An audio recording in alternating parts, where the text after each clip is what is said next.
Todd Denny with Vera of Sexy Sacred Sales. I'm really excited to be able to talk with her today. I know her work. I've had a consultation with her. It's truly preeminent. And so we're going to talk a little bit about her work with women, shamanistic approach, and energy.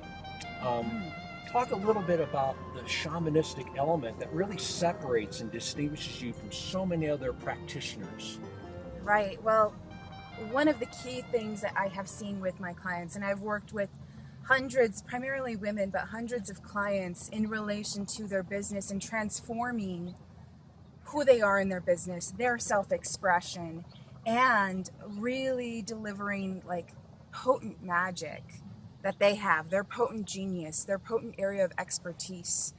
And also transforming their beliefs about money, transforming their beliefs about what's possible for their lifestyle, what's possible in terms of freedom. And when I consider like what a shamanistic approach is, because these days the word shaman carries so much weight, connotation, and what I see it to be is like a full embodied transformation of who you are being at a very rapid rate, right? Like where it's not just you're like learning and it's like this slow progression. It's just like all of a sudden you are.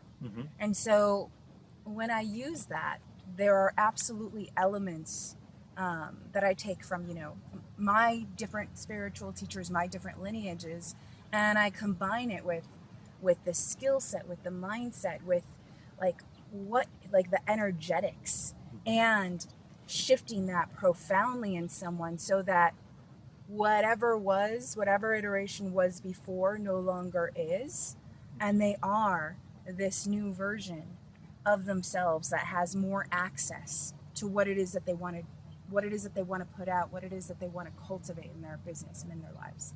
Beautiful. Another distinction in your work, I call it the disease to please, but you call it killing the good girl. Yeah, killing the good girl. What's this about killing the good girl? So, in our conditioning as a culture, especially for women, there have been ways of participating in the world that have been deemed good.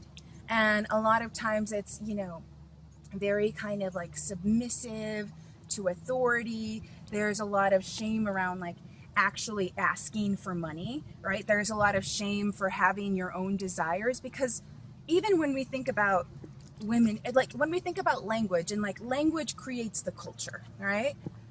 It's very recent that a woman would not go by the title of like Miss or Mrs., right? That they would have like a title that would be not relating to their marital status, even the notion of like the way that we speak about women, it's just so relative to everyone else, right? And what I really support people in doing is just deconditioning the culture so that they could be more naturally themselves. And so when I say killing the good girl, it's really killing the part of ourselves that wants to fit into the culture, because it's completely natural that we would want to have community. Like that's a core human need, right? And so when we're kind of, releasing these beliefs, releasing all of the stuff that has held us in a certain space, right?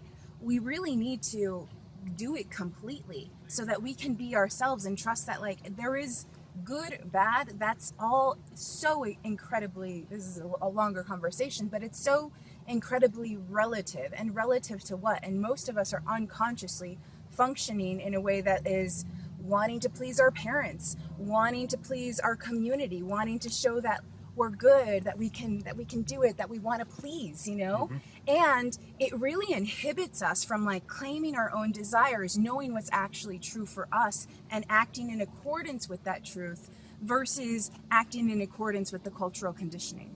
And in business, this is what it looks like.